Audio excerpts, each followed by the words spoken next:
Olá, o Contraponto está no ar. Eu sou Nicole Espósito e peço a sua companhia. No programa de hoje, a gente fala sobre as manifestações populares. Conversam com a gente sobre o assunto o procurador federal e professor da FDV, Adriano Santana Pedra, e o cientista político Paulo Edgar Rezende. Por diferentes motivos, as ruas se tornaram palco de uma série de manifestações na história recente do país. Com participação maciça do povo, esses movimentos se intensificaram a partir de meados de 2013. Fruto da democracia, as manifestações populares no país, em geral, revelam insatisfação e a busca por direitos. Bom, vamos começar com você, Adriano. Essas manifestações têm respaldo constitucional. Sim, Nicole. Os regimes democráticos, é da essência desses regimes assegurar direitos fundamentais. Os direitos fundamentais estão assegurados numa Constituição. E a nossa Constituição de 1988, que foi uma Constituição feita logo após o fim do regime militar no Brasil, ela se preocupou especialmente com os direitos fundamentais e com aqueles direitos que fossem necessários para o exercício de uma democracia participativa.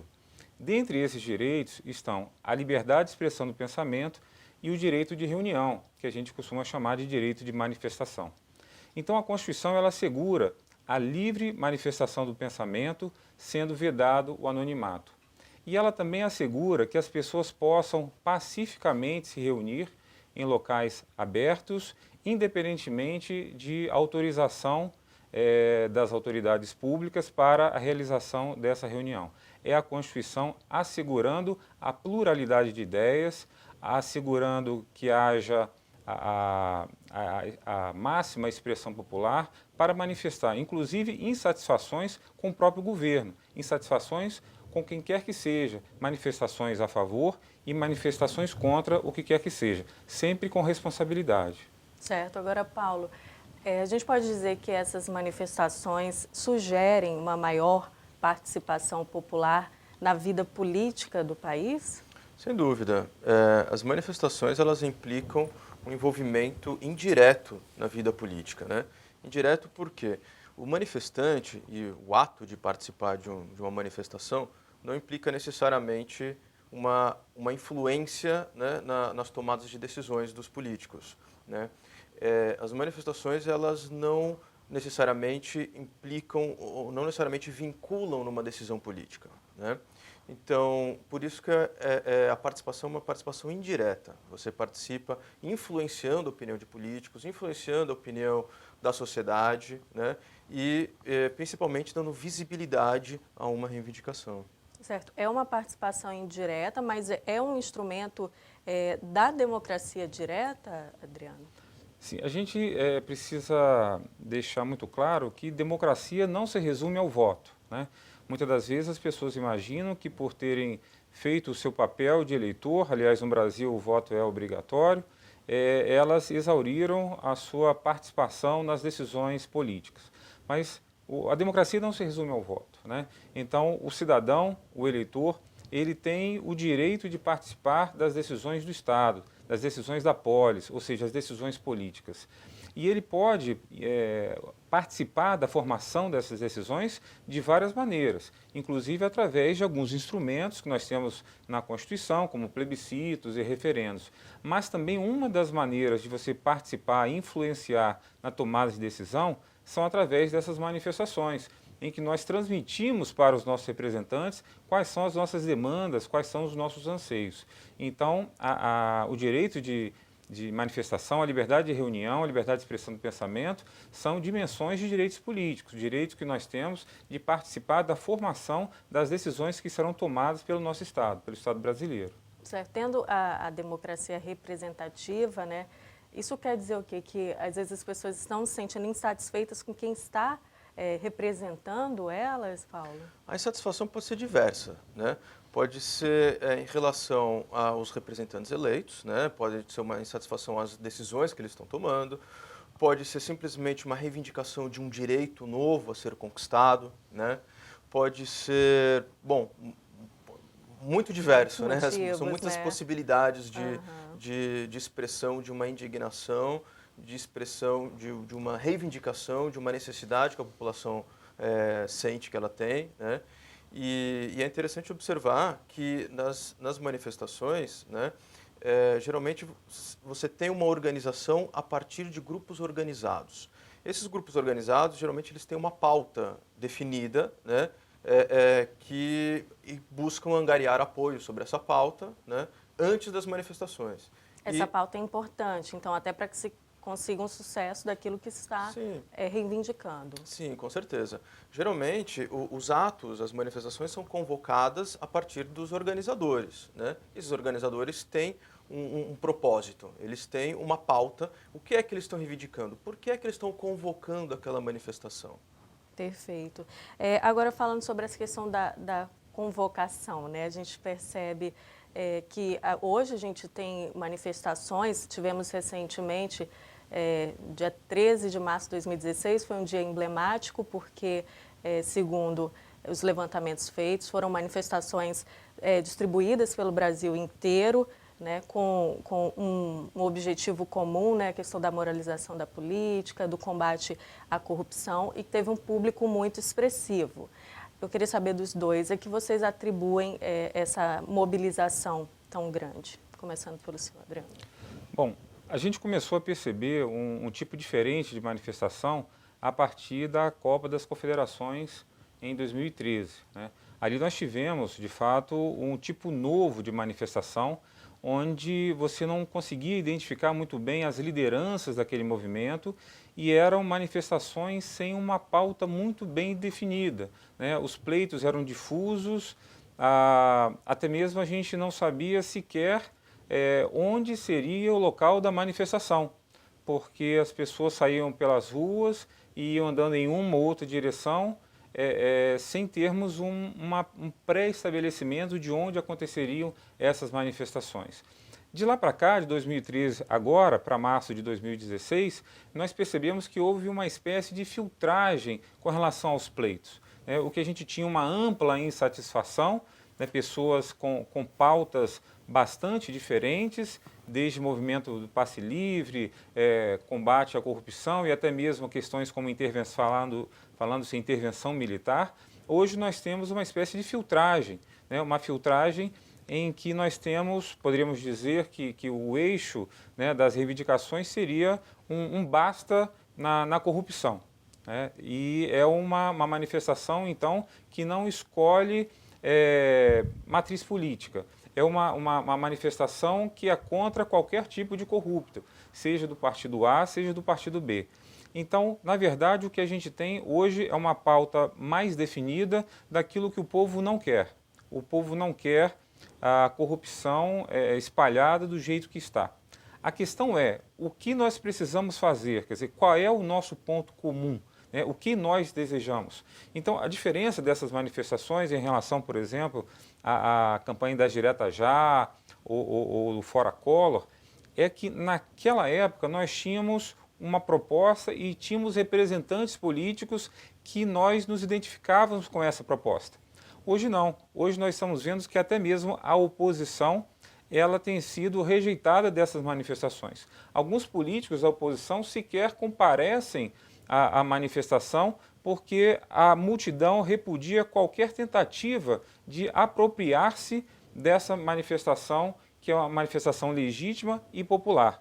Então, é uma pauta difusa, assim como nós temos a questão das lideranças desse movimento também. Nós não temos uma única liderança, nós temos várias lideranças e a gente precisa exatamente rever o que o ordenamento jurídico diz com relação a esse novo tipo de manifestação que acaba reproduzindo o tipo de arquitetura que nós temos no mundo virtual, onde você não tem uma única figura centrada, você tem vários pontos se conectando sem ter um único ponto central, e essa arquitetura que nós temos no mundo digital acaba se reproduzindo nas ruas.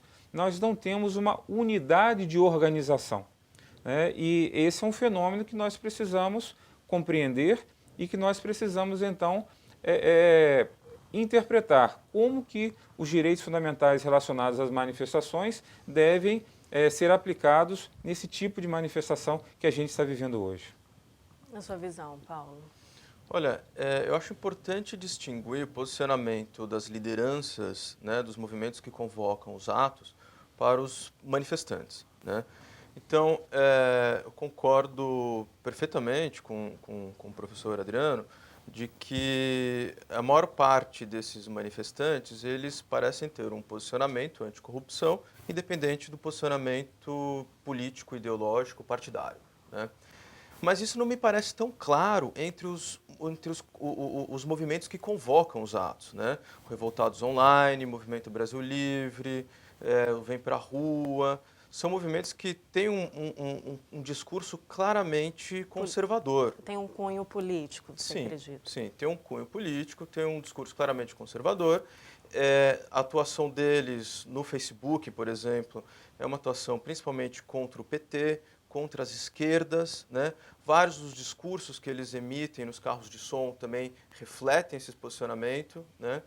E que eu acho que tem um aspecto perigoso até mesmo aí, que acaba refletindo uma certa intolerância dos manifestantes com ativistas de esquerda, com ativistas que historicamente participam de atos nas ruas, com roupas vermelhas, né, ou com roupas pretas, né? O vermelho simboliza o socialismo, o preto simboliza o anarquismo, e que ambos têm uma histórica militância nas ruas em busca de mais direitos e mais liberdades, né? Certo. Isso, na sua visão, Adriano, fere esse caráter que a Constituição ampara ali de uma manifestação quando ela perde essa questão da expressão e parte, por exemplo, para a intolerância. A gente observa que às vezes os grupos acabam se encontrando e pode haver realmente ali algum tipo de, né, de embate entre eles. Aí esses movimentos já perdem a legitimidade? Pois é, a democracia, ela tem a ver com essa complexidade, né? Porque a democracia, ela de fato procura conciliar interesses diferentes e ideologias diferentes. Se nós tivéssemos uma Constituição autoritária, teríamos apenas uma única linha ideológica e afastaríamos todas as outras, né? Não haveria conflitos, digamos assim. E exatamente pelo fato da Constituição ser democrática, ela procura conciliar essas ideologias diferentes. Agora, ela procura estabelecer certas delimitações para o exercício desse direito, né? Então, por exemplo, quando a Constituição fala que é livre a expressão do pensamento, porém ela veda o anonimato, a Constituição quer dizer o seguinte, que nós não podemos nos manifestar irresponsavelmente. Então, aquela pessoa que exceder aquele limite do que seria razoável, por exemplo, se a pessoa caluniar alguém, ela deve responder por aquilo. Então, daí a vedação de anonimato e, por isso, aquela divergência que nós tínhamos nas manifestações de junho de 2013 quanto ao possível ou não uso de máscaras nas manifestações, porque nós estaríamos ali ocultando o rosto, portanto, a identificação de quem estava se manifestando. E uma outra coisa também é que a Constituição fala que as manifestações devem ser pacíficas e sem armas, né? Então, as restrições, isso é uma restrição, não é qualquer manifestação que é um direito fundamental, são as manifestações pacíficas e sem armas. Agora, o que vem a ser uma arma, né? Um objeto que nós estejamos carregando, ele pode ser uma arma ou não, a depender da função que nós damos para aquele objeto. Então, a mesma faca que prepara o alimento também serve para matar. Então, eu posso carregar um bastão de uma bandeira na rua ou não? Esse tipo de coisa, nós precisamos nós precisamos estudar mais essa questão e definirmos até onde nós poderemos ir nas manifestações. Por exemplo, com relação à lei que fala das medidas que seriam tomadas durante a realização da Copa das Confederações e da Copa do Mundo, tinha, por exemplo, a proibição de entrar nos estádios com cartazes incitando racismo, com cartazes de cunho racista, cânticos que citassem discriminação. Isso era proibido nos estádios e eu vejo como perfeitamente possível esse tipo de restrição ao direito também nas manifestações das ruas. Por quê? Porque nós não restringimos o direito fundamental apenas por restringir. Nós restringimos exatamente para assegurar que outras pessoas também exerçam o seu direito fundamental e também para que outros direitos fundamentais, como, por exemplo, o direito de ir e vir de outras pessoas, ou então o direito ao silêncio nas proximidades com hospitais, por exemplo, ou o direito ao patrimônio histórico e cultural, né, para que ele não seja, não sofra danos, como nós tivemos exemplos em que as manifestações causaram danos ao patrimônio histórico e cultural. Então, as restrições a direitos fundamentais, como nesse caso dessas manifestações, elas se impõem como necessárias para que nós possamos assegurar outros direitos fundamentais. A questão é não invadir o direito do outro. Exatamente. Né? Perfeito. Adriano, Paulo, eu peço licença para vocês. A gente vai ter que fazer uma pausa agora no Contraponto e volta daqui a pouquinho. Hoje a gente fala sobre manifestações populares. Eu espero você.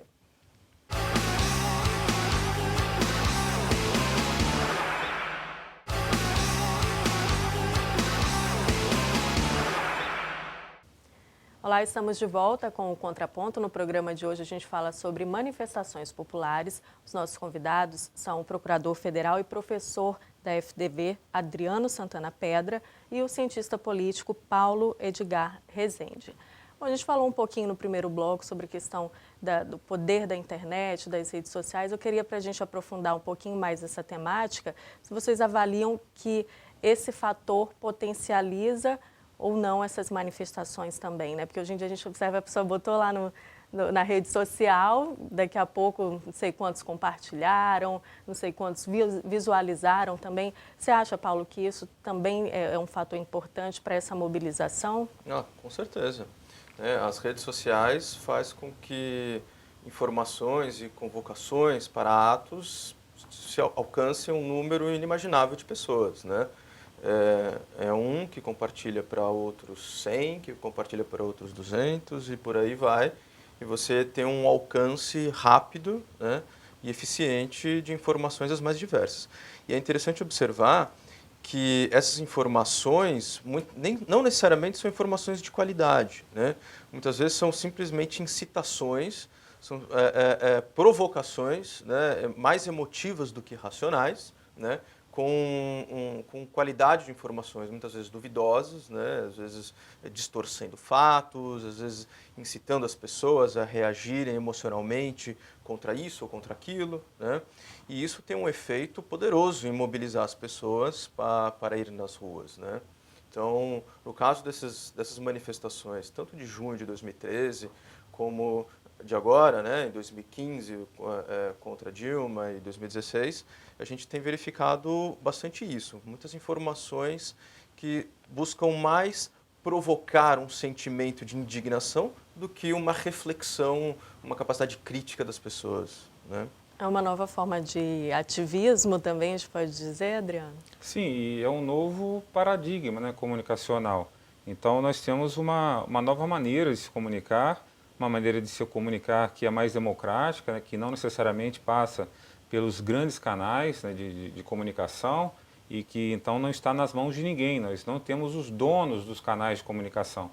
Então as pessoas se comunicam entre si e isso propicia então que as manifestações que nós estamos vendo na atualidade possam alcançar diversos pontos em todo o Brasil e não apenas em grandes centros, em grandes cidades, como a gente vislumbrava em manifestações no passado.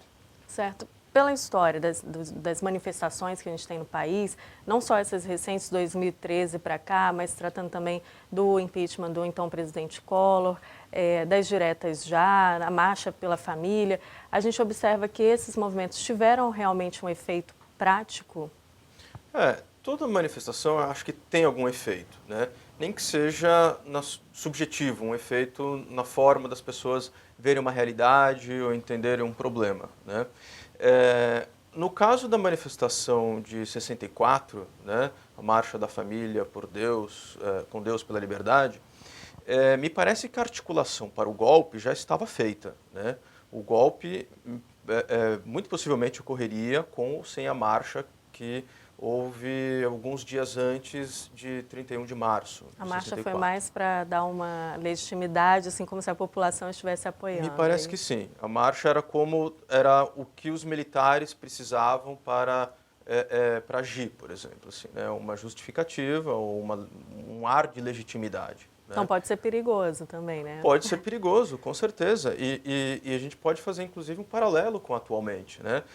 Nessa marcha de 64 havia uma referência clara de um setor, né, mais conservador que estava ali nas ruas protestando, mensagens pela família, né, e pela liberdade, mas claramente anticomunista e anticorrupção, né? Isso coincide bastante com algumas marchas de agora, né, em que convoca-se as famílias, né, para irem para as ruas pacificamente contra o comunismo e contra a corrupção, né? Certo. No caso, por exemplo, impeachment do Collor, isso mostrou uma força popular, uma força das ruas? Então, as manifestações populares sempre são bem-vindas, né? Seja no sentido ou seja no sentido. No Brasil nós temos um histórico muito ruim, né? As nossas revoluções jurídicas, as rupturas que nós tivemos no ordenamento jurídico, nem sempre tiveram respaldo popular. É só vermos questões como proclamação da República ou independência do Brasil, que não alcançou, quer dizer, na verdade os movimentos populares foram sufocados, né? E as rupturas não se deu diretamente com movimentos populares. Até mesmo na questão da campanha das Diretas Já, de 84, em que nós tivemos, né, uma histórica manifestação popular, a gente não teve um sucesso, né, digamos assim, imediato, porque a emenda, a chamada emenda Dante de Oliveira, que seria a emenda em que nós teríamos o voto direto para presidente da República, iríamos restaurar o voto direto para presidente da República, ela não foi aprovada no Congresso Nacional, né? Mas a gente não pode encarar isso como uma derrota, ou seja, que os anseios populares não lograram êxito, né, porque o que nós tivemos foi um amadurecimento e nós, de fato, tivemos uma abertura para a democracia. Então, por mais que a gente não consiga aquilo que a gente deseja, a gente não pode imaginar que as manifestações elas sejam ruins, né? Muito pelo contrário. Mesmo porque, em um ambiente democrático, nós podemos ter manifestações em diversos sentidos, a favor ou contra uma terceira via. E quem quer que tenha a sua opção, que tenha êxito na sua opção, a outra pessoa vai achar que perdeu. A gente não pode imaginar assim, né? A gente tem que lembrar que vivemos uma democracia, todos têm o direito de se manifestar e chegarmos a um consenso, ao melhor termo. Não necessariamente seria aquilo que eu penso que seria o correto. Bom, a gente está chegando ao final do programa, mas eu queria deixar esse tempo aí restante para vocês falarem um pouquinho, fazer uma avaliação sobre o que essas manifestações populares deixam de lição para o país. Começando por você, Paulo. Sim. Eu acho que é importante a gente destacar que essas manifestações, como qualquer manifestação, é uma expressão de um direito fundamental de qualquer ser humano, que é um direito político, né, de expressar sua vontade política, né? Vontade política entendida aqui como uma vontade de influenciar, de determinar as leis e as regras e as decisões das instituições que governam o país, né? E aí é importante também a gente colocar que existem, observando fatos na história, existem alguns elementos que são interessantes a gente chamar atenção, né? Violências, por exemplo, a outros indivíduos, né, como o que eu tinha falado anteriormente, uma certa rejeição a ativistas de vermelho, por exemplo, né, eu acho que deveriam receber uma condenação por parte da sociedade da mesma forma que atos de vandalismo receberam, né? E quando a gente pensa numa manifestação pacífica, eu tenho ouvido muitos meios de comunicação dizendo os atos têm sido pacíficos, tal. E é importante a gente ver também, analisar a diferença na conduta das forças policiais. Porque muitas vezes, né, como foi visto em junho de 2013, em várias capitais do Brasil, as violências começaram a partir de uma ação de repressão das forças policiais, que logo em seguida instigou os manifestantes, né, a responderem com atos de vandalismo ou até mesmo com violência aos próprios policiais, né? Então, quando as forças policiais respeitam o direito dos manifestantes de se manifestar e ocupar as ruas e espaços públicos, que é o que a gente tem visto agora em 2015 e 2016, com certeza as manifestações tendem a ser mais pacíficas. Suas considerações finais, Adriano. Bom, as manifestações populares trazem para a gente a ideia de que o país está melhorando. Talvez não com a velocidade que gostaríamos, da maneira que gostaríamos. Às vezes dando um passo para trás para dar 2 passos para frente. Mas é importante que elas aconteçam e é muito bom que elas estejam acontecendo. O simples fato de termos uma previsão constitucional, uma autorização constitucional para que elas aconteçam, e também o simples fato das pessoas estarem nas ruas, já nos dizem que nós temos um país que é democrático, em que as pessoas podem ir para as ruas, porque existem países em que as pessoas não podem se manifestar, e também que nós temos um povo que, de fato, é um povo que participa das decisões políticas. Ou seja, o povo brasileiro está deixando a apatia de lado e está participando mais das decisões do seu próprio Estado. Então, isso é um aspecto positivo, né? Mas nós precisamos avançar mais, né? Nós precisamos, de fato, amadurecer tanto o Estado, que deve comparecer sempre com a força policial, ou o que quer que seja, para garantir as manifestações, né? Não apenas uma ou de apenas uma matriz ideológica, mas toda e qualquer manifestação pacífica, e também precisamos, e estamos vendo, e isso é muito bom, o amadurecimento da população, para que façam uma manifestação pacífica, para que não haja intolerância, que as pessoas respeitem a maneira de pensar do outro, porque não há democracia sem diversidade de pensamentos, sem uma pluralidade de ideias. Então isso é importante, nós estamos amadurecendo a nossa democracia e isso é muito bom, espero que continuemos assim. Perfeito, com certeza esses movimentos farão parte dos livros de história, né? Bom, gente, nosso tempo chegou ao fim, mas eu quero agradecer muito a presença aqui do Procurador Federal e professor Adriano Santana Pedra e também do cientista político Paulo Edgar Rezende. Muito obrigada pela contribuição de vocês aqui hoje. Eu agradeço também a você de casa que acompanhou o nosso programa. Nós falamos sobre manifestações populares. Se você quiser contribuir, mandar um tema, né, uma sugestão de tema, críticas, basta escrever para o nosso e-mail tvalice.es@gmail.com. Você pode rever também esse e outros programas no nosso canal no YouTube. É Alice Comunicação, tudo junto, sem acento e sem cedilha. Eu espero você no nosso próximo encontro.